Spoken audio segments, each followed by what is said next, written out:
আসসালামু আলাইকুম। সয়াবিনের এই রেসিপিটি রান্না করার পর আর কখনোই এত দাম দিয়ে গরুর মাংস কিনে খেতে চাইবেন না। এটা এতটাই লোভনীয় রেসিপিটি। সয়াবিন রান্না করে খাচ্ছেন নাকি গরুর মাংস রান্না করে খাচ্ছেন এটা আপনারা নিজেরাই বুঝতে পারবেন না। এই সয়াবিনটা ছোট বড় সকলে যে কেউ খেতে পারবে আর বাচ্চাদের জন্য যে কতটা পুষ্টিকর সেটা বলে বোঝানো যাবে না। যেসব বাচ্চারা শাকসবজি খায় না তাদের জন্য তো এটা must. Welcome to my channel and 3 I cook. তাহলে চলুন দেখে নেই। সয়াবিন রান্না করে নেওয়ার জন্য প্রথমে একটি প্যানের মধ্যে পানি নিয়ে খুব ভালো করে গরম করে নিয়েছি। এরপর দিয়ে দিচ্ছি সয়াবিন। আমি এখানে ১ কাপ সয়াবিন নিয়েছি। আপনারা যদি সয়াবিনটা না চেনেন তাহলে যেকোনো কনফেকশনারি দোকানে গিয়ে বললেই হবে। এখন এই সয়াবিনটাকে ২ থেকে ৩ মিনিটের মতো খুব ভালো করে সিদ্ধ করে নেব। ২ থেকে ৩ মিনিটের বেশি সিদ্ধ করার কোনো প্রয়োজন নেই, তাহলে কিন্তু সয়াবিনগুলো ভেঙে যেতে পারে। সয়াবিনগুলোকে ২ থেকে ৩ মিনিটের মতো খুব ভালো করে সিদ্ধ করে নেওয়া হয়ে গেছে। এখন সয়াবিনগুলোকে পানি ঝরিয়ে এইভাবে করে তুলে নেব। সবগুলো সয়াবিন একটি বোলের মধ্যে তুলে নেওয়া হয়ে গেছে। এরপর সয়াবিনগুলোকে খুব ভালো করে পানি দিয়ে ধুয়ে পরিষ্কার করে নিয়েছি। এরপর সয়াবিনগুলো থেকে যে এক্সট্রা পানি ছিল সেটাও কিন্তু ফেলে দিয়েছি। এরপর দিয়ে দিচ্ছি 1/2 চামচ হলুদের গুঁড়া, 1/2 চামচ মরিচের গুঁড়া, 1/2 চামচ লবণ। এরপর দিয়ে দিচ্ছি রুম টেম্পারেচারে থাকা একটি ডিম। এখন হাত দিয়ে সয়াবড়ির মধ্যে ডিম ও মশলাগুলোকে খুব ভালো করে মাখিয়ে নেব। মশলা আর ডিমটাকে সয়াবড়ির মধ্যে খুব ভালো করে মাখিয়ে নেওয়া হয়ে গেছে। এরপর চুলায় একটি প্যান বসিয়ে দিয়েছি। প্যানে পরিমাণ মতো তেল দিয়ে দিয়েছি। তেলটাকে খুব ভালো করে গরম করে নিয়েছি। এরপর যে আমরা সয়াবড়িটা মেখে রেখেছিলাম সেই মেখে রাখা সয়াবড়িটা এইভাবে করে তেলের মধ্যে দিয়ে দেব। চুলার আঁচটা মিডিয়াম হিটে রেখে সয়াবড়িগুলোকে ৭ থেকে ৮ মিনিটের মতো খুব ভালো করে ভেজে নেব। সিদ্ধ করে নেওয়া সয়াবড়ি সরাসরি রান্না করতে যাবেন না, তাহলে কিন্তু খুব ভালো একটা টেস্ট পাবেন না। তাই অবশ্যই সয়াবড়িগুলোকে সিদ্ধ করে নেওয়ার পর খুব ভালো করে ভেজে নেবেন। সয়াবিনগুলোকে ৭ থেকে ৮ মিনিটের মতো খুব ভালো করে ভেজে নেওয়ার পর এরপর একটি বোলের মধ্যে তুলে নিচ্ছি। সয়াবিনগুলোকে বোলের মধ্যে তুলে নেওয়া হয়ে গেছে।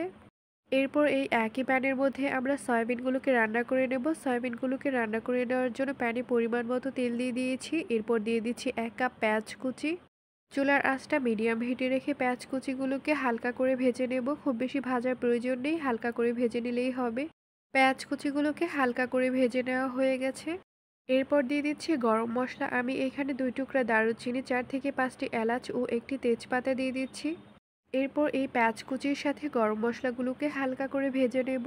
পেঁয়াজ কুচির সাথে গরম মশলাগুলো হালকা করে ভেজে নেওয়ার পর এরপর দিয়ে দিচ্ছি ১ চামচ আদা বাটা, ১ চামচ রসুন বাটা, ১ চামচ হলুদের গুঁড়া দিয়ে দিচ্ছি, ১ চামচ মরিচের গুঁড়া দিয়ে দিচ্ছি, 1/2 চামচ ধনিয়ার গুঁড়া, 1/2 চামচ জিরার গুঁড়া, ১ চামচ লবণ দিয়ে দিচ্ছি। লবণটা আপনাদের স্বাদ অনুযায়ী দিয়ে দেবেন। এরপর মশলাগুলোকে খুব ভালো করে মিশিয়ে নেব।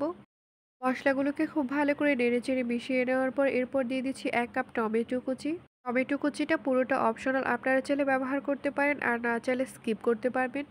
এরপর ধনিয়া পাতা কুচি কুচি করে দিয়ে দিচ্ছি, এটা অপশনাল, আপনারা চাইলে স্কিপ করতে পারবেন। এরপর ৪টি কাঁচামরিচ মাঝখান দিয়ে কেটে দিয়েছি, আপনারা চাইলে ঝালের পরিমাণটা একটু বাড়িয়েও দিতে পারেন অথবা কমিয়েও দিতে পারেন। এরপর আবারও খুব ভালো করে নেড়েচেড়ে মিশিয়ে নেব। নেড়েচেড়ে খুব ভালো করে মিশিয়ে নেওয়ার পর এরপর দিয়ে দিচ্ছি অল্প পরিমাণে পানি, মশলাগুলোকে খুব ভালো করে কষিয়ে নেওয়ার জন্য। এখন মশলাগুলোকে কষিয়ে নেওয়ার জন্য ঢাকনা দিয়ে দেব। মশলাগুলোকে ২ থেকে ৩ মিনিটের মতো খুব ভালো করে কষিয়ে নেব। মশলাগুলোকে ২ থেকে ৩ মিনিটের মতো খুব ভালো করে কষিয়ে নেওয়ার পর এরপর ঢাকনাটা খুলে নিচ্ছি। এরপর আবারও খুব ভালো করে নেড়েচেড়ে দিচ্ছি। এরপর দিয়ে দিচ্ছি ভেজে রাখা সয়াবিনগুলো। এখন এই ভেজে রাখা সয়াবিনগুলোকে মশলাগুলোর সাথে খুব ভালো করে নেড়েচেড়ে মিশিয়ে নেব। সয়াবিনগুলোকে মশলাগুলোর সাথে খুব ভালো করে নেড়েচেড়ে মিশিয়ে নেওয়ার পর এরপর ঢাকনা দিয়ে দিচ্ছি। ঢাকনা দিয়ে ৫ থেকে ৭ মিনিটের মতো খুব ভালো করে রান্না করে নিতে হবে। এতে করে সয়াবিনগুলোর মধ্যে মশলাগুলো খুব ভালো করে ঢুকে যাবে।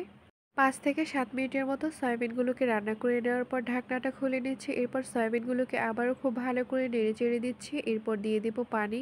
খুব বেশি পরিমাণে পানি দেব না, কারণ এই সয়াবিনটাকে আমি কষিয়ে রান্না করব, এর জন্য খুবই অল্প পরিমাণে পানি দিয়ে দিচ্ছি। আপনারা চাইলে পানির পরিমাণটা একটু বাড়িয়েও দিতে পারবেন। এখন এই সয়াবিনগুলোকে কিছুক্ষণ নেড়েচেড়ে দেব। নেড়েচেড়ে দেওয়ার পর ঢাকনা দিয়ে দেব ঝোল শুকিয়ে যাওয়া পর্যন্ত। ঝোলটা শুকিয়ে আসার পর ঢাকনাটা খুলে নিচ্ছি। এরপর হাতার সাহায্যে আবারও কিছুক্ষণ খুব ভালো করে নেড়েচেড়ে নেব। ২ থেকে ৩ মিনিটের মতো খুব ভালো করে নেড়েচেড়ে এরপর নামিয়ে নেব। আপনারা সয়াবিন রান্নাটা দেখেই বুঝতে পারছেন ঠিক কতটা লোভনীয় হয়েছিল এই সয়াবিন রান্নাটা। আর আপনারা যদি একদিন এই সয়াবিন রান্না করে খান তাহলে আর কোনোদিন এত দাম দিয়ে গরুর মাংস কিনতে চাইবেন না। কষা গরুর মাংসের থেকে কোনো অংশই কিন্তু কম না এই সয়াবিন রান্নাটা। সয়াবিনটাকে রান্না করে নেওয়ার পর একটি প্লেটের মধ্যে তুলে নিয়েছি। দেখতেই পাচ্ছেন ঠিক কতটা লোভনীয় লাগছে সয়াবিন রান্নাটা। আর হ্যাঁ, যদি আমার এই সয়াবিন রান্নাটা আপনাদের ভালো লাগে তাহলে অবশ্যই লাইক, কমেন্ট এবং শেয়ার করবেন। ইউটিউব থেকে দেখে থাকলে সাবস্ক্রাইব করবেন আর ফেসবুক পেজ থেকে দেখে থাকলে ফলো করবেন। আর আমার এই ভিডিওটি দেখার জন্য আপনাদের সবাইকে অনেক অনেক ধন্যবাদ। আল্লাহ হাফেজ।